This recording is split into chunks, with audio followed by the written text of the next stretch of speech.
રાજાની દીકરી હોય, કેટલું આખા ઘરનું જતન કરતી હોય, કેટલું જતન કરતી હોય.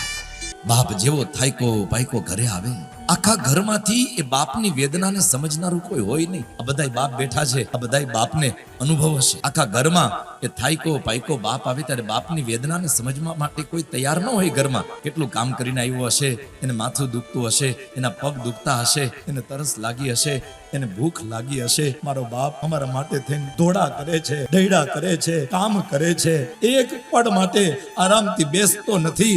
ઘરમાં કદાચ કોઈને ખબર હોય કે ન હોય, પણ દીકરી જાણતી હોય કે મારો બાપ બહુ મહેનત કરે, મારો બાપ બહુ મહેનત કરે છે, અને મારે મારા બાપની મહેનત ઉપર પાણી નથી ફેરવવું. એટલે દીકરી પોતાની જાતને હમીને હાચવી રાખતી હોય, સંયમને નિયમને ધારણ કરી અને દીકરી તપશ્ચર્યા કરતી હોય.